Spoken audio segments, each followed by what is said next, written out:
What's going on, guys? It's Wednesday. Soda. Clevatess Wednesday. Yorokobe. Rejoice, guys. It's Wednesday. So you know what that means, right? We got another episode of Clevatess. And if you haven't hopped on Clevatess, new anime this summer, I don't know what to tell you. I really don't know what to tell you, bro. It's shaping up to be one of the most underrated dark fantasy sleeper hits of the summer.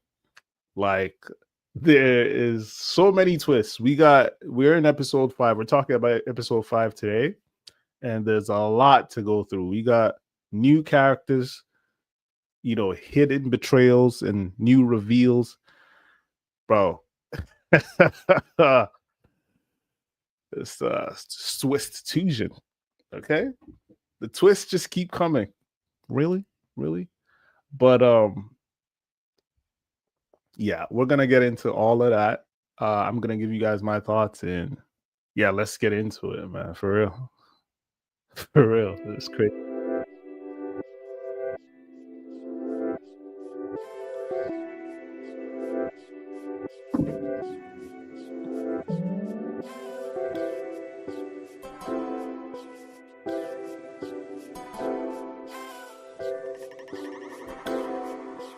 All right, guys. For those who don't know, real quick intro. I am Coco Dan, the host and creator of this channel. I'm not an expert, I'm not a critic. I'm just a fellow anime and manga lover like you, right? I've watched anime for about 20 years, and I just wanted I just wanted to give you guys like my take on, some of the anime that I'm watching this season, and or we're all watching this season. I mean, if you've clicked on this, chances are you have awoken to the gloriousness of Clevatess, right? A lot of people are starting to get put on by it, but guys, trust me, it's pretty good. It's pretty good. And I'm sure if you've seen it, like, you already know what I'm talking about. For those who haven't, like, spread the word, spread the word. My bad. Spread the word. It's shaping up to be pretty good. So real quick, just a recap of what this episode was. We got introduced. So we see that the bandit village has been eradicated. As far as like mostly the men, right? I'm sure Big Sis Carmen and some of the other women, the working women, I'm sure they're still there, or at least have left. But I guess maybe they probably survived. But for the most part, the bandit village has been eradicated, right? We see that Clan, seals Alicia's sword. Stream Splitter, I believe was the name, seals it, within his shadows. It's not like he's seizing it. He's seizing it for the moment, but he's gonna give it back to her. We know it's gonna come out at some key point, at some point. We also get introduced right into to like a little bit before we get introduced. We see the new fit check for Luna and Neruru, right?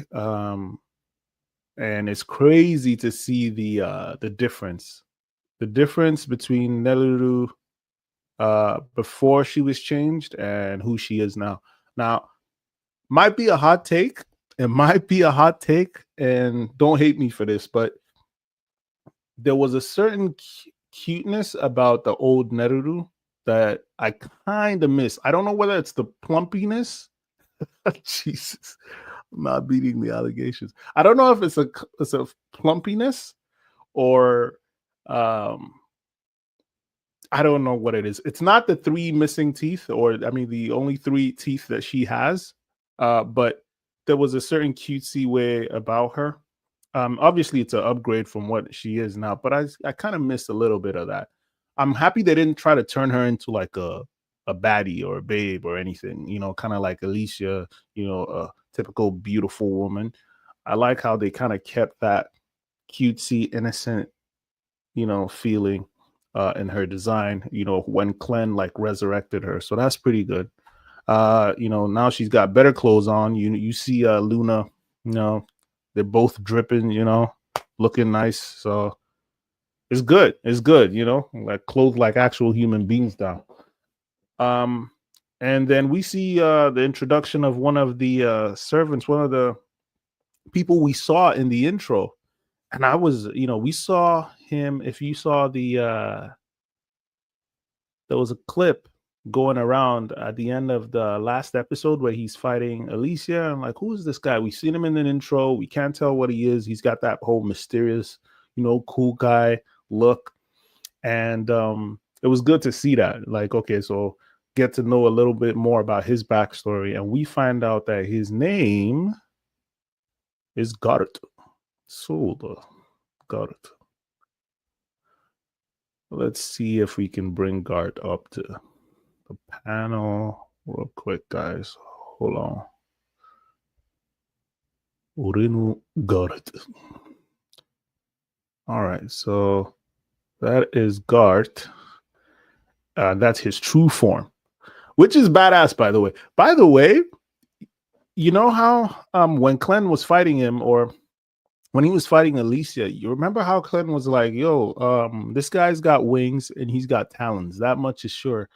And it's like, how did he surmise that? But you could actually tell, if you watch it again, you can actually tell to some degree, it makes sense with his fighting style. It seems to be very kick heavy. He seems to be very agile on his feet, like a bird, kicks for the talons. And then that super move that he does to Alicia. So he pulls his wings back, or he pulls his arm back, and then just lets the wind blast like hit her, right? And now it really makes sense. So even as a human, he's still fighting kind of like a bird, right? So it was pretty cool to see that.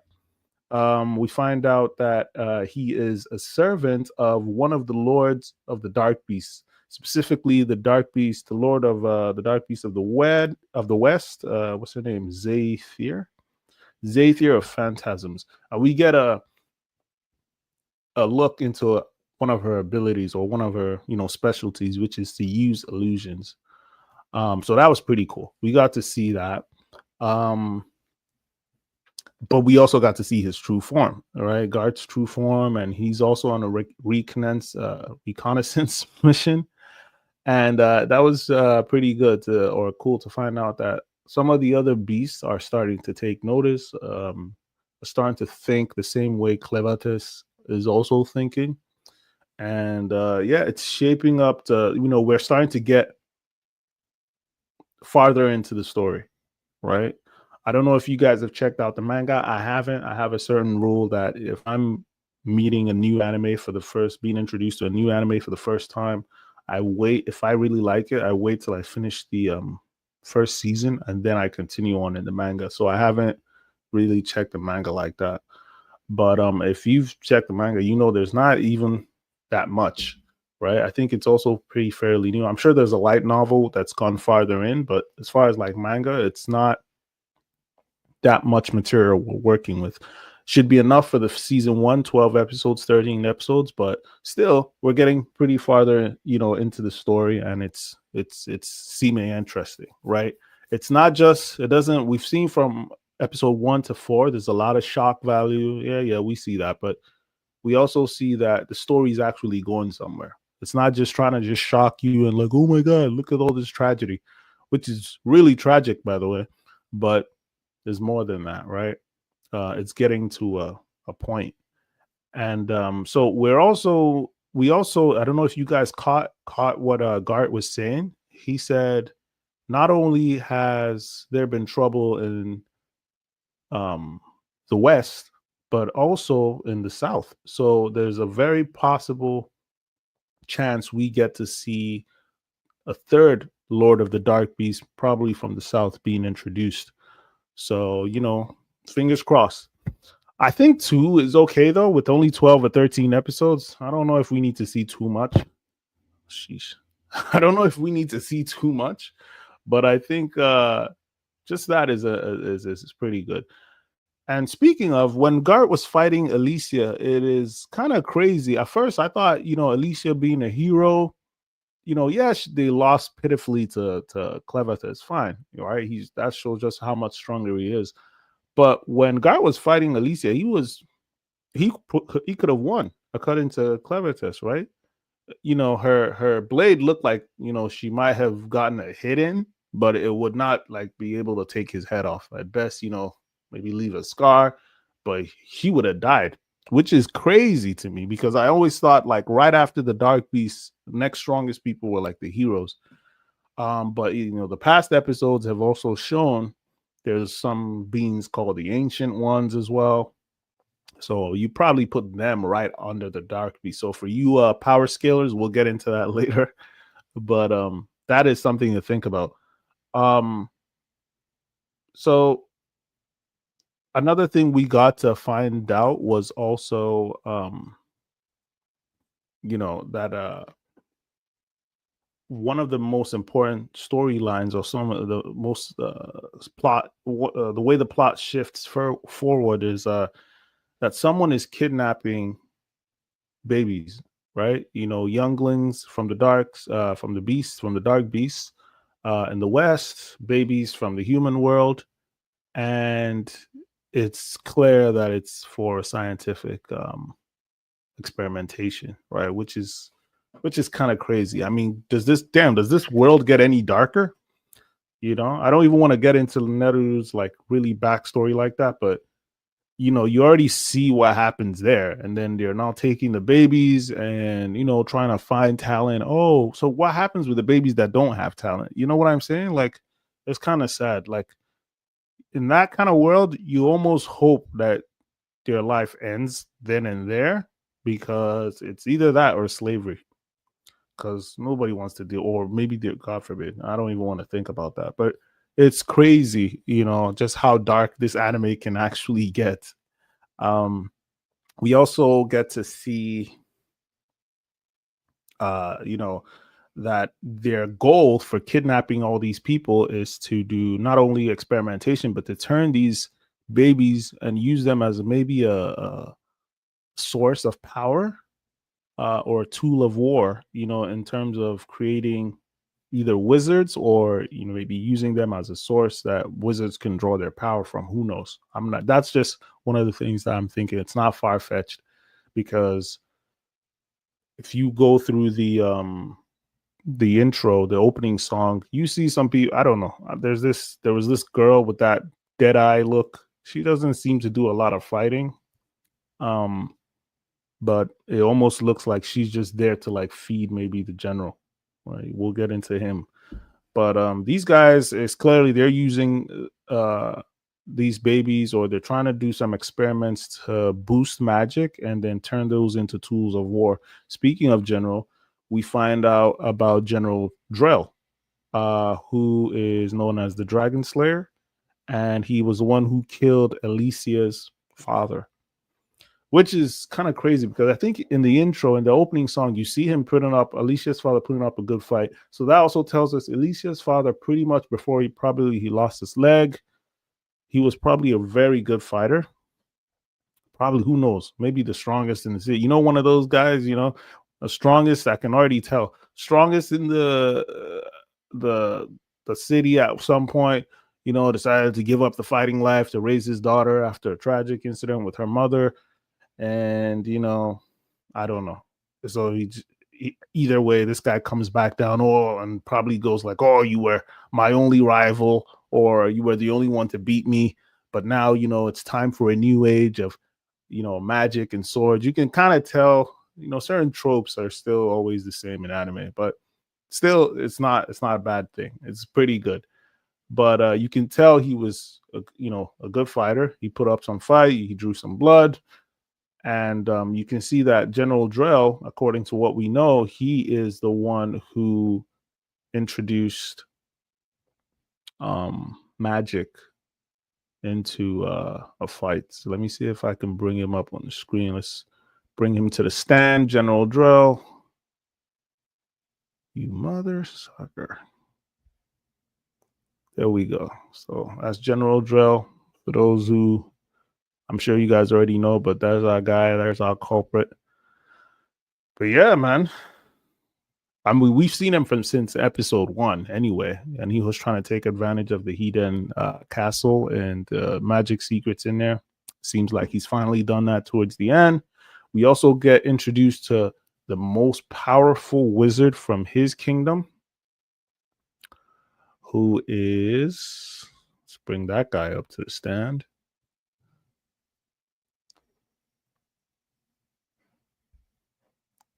Where are you? Creepy dude. There you are. And then we got this guy. So you can already tell this guy is trouble. It has a very sadistic look about him. And yeah. And you can tell he's powerful. I wonder what his abilities are. But definitely some cool new characters in. We also see the pretty boy. So this guy, he's gonna be from his for this particular guy, I believe his name is Maynard, and he's Boltea's most powerful wizard. And he seems, from his information network or intelligence network, he knows that there are some survivors, right? The crown princess for one, and Luna, which, I don't know if you guys caught it. Luna is a boy, which is funny because, one, the name is not it's not a doesn't I don't think that's really a male name. And he's also got the pink hair. It's so weird. He definitely looks like a girl, right? But the only way I had to rewatch it, I think, from episode 1, where he peed in Alicia's face, and that's like, oh wait, he could be a boy. I wouldn't be surprised if. And now we got the confirmation. So Luna is a boy, and he's 6 months old. So the mystery is unraveling little by little. We're gonna know more about his family. The crown princess is alive. She might probably be a sister, so that's cool to know. And yeah, one of the other characters we also got introduced to is, if you give me a second right here, let's bring that. Oh, hang on. Let's bring up the boy.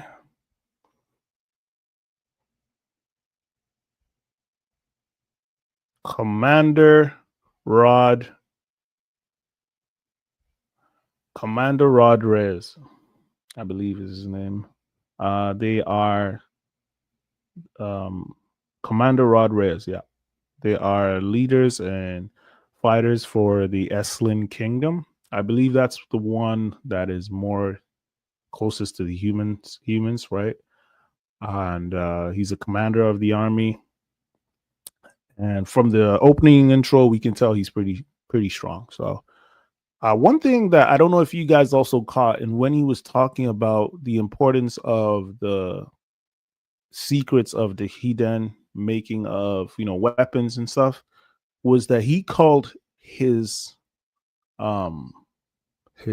regalia. First of all, he uses the word regalia, and then it has a name. I believe it's called frost armor or something like that. And that tells you that this guy, while he might not necessarily be a hero, he at the very least probably has the potential, right? He's pretty strong, and he's a commander. That tells you already. So he's already a commander. The guy he's talking to, I believe his name was Mikael, and he was a captain. And he was saying, like, listen, the secrets of those arms making by the Hiden royal family that help with your weapons, your magic weapons, and my regalia, frost, whatever, it's in danger. So this guy is also pretty powerful. How does he do against General Drell? I mean, if we're going by the intro, not very well, right? Now, how far apart is their strength? Who knows? We also have seen, if you've seen enough trailers, you can see that General Drell at some point gets some kind of power up. He's drawing magic or power from somewhere that almost makes him look inhuman, right? He gets like a third eye and something like that. So it's interesting to see. But let me know what you guys think, yo. Like, I think it was a really great episode. I loved a lot about it. One of the hype moments for me, let me know your hype moments. For me, the hypest moment for me was uh Alicia versus Gart. I got to see, Gart's backstory, got to see some of his moves. I'm glad he's an ally. That's something that's big for me. I'm glad he's an ally. He's not like, fuck these guys. He's not like, against them or anything. So it was also kind of sad as hell. By the way, I almost forgot. One of the craziest things we found out, revelations, was that big sis Carme, who was looking out for Neruru, was actually killing her kids. Now, fair, you could argue that, oh, she's trying to protect her by, not having her go through the pain of giving up those kids and having those kids taken from her. But it was not even out of that. It was more of a selfish interest that, hey, you're stupid, but you're actually useful for giving birth to kids that they can take away. And that way we don't have to get pregnant and have our kids taken away, which was kind of sad. I mean, and I'm glad that, Clevatess, got Neruru to go away. And hopefully she didn't hear that, because Big Sis Carme was the only one who really, to her, looked out for her, was the only good spot she kind of had. But if she found that out, that would probably break her, that she had kids out there. But yeah, man, it was a great episode. I always look forward to Clevatess Wednesday. It always makes Wednesdays so good for me. I'm hoping you guys loved it as well. But let me know your thoughts. What do you think? How did you like it? How would you rate the episode out of 10? And let me know what you guys think in the comments below. All right, guys. So just again, for those who don't know, I review anime. I just give my thoughts. I'm not a critic, not an expert, but I've been watching anime for a long time, and I just want to share those thoughts with you. I'd love you guys to share your thoughts with me as well, and I'd love to do it in a more interactive way, but we'll get to that as this channel and this community grows. It's been a pleasure. I'm Coco Dan, and I will see you in the next one. Peace out, guys.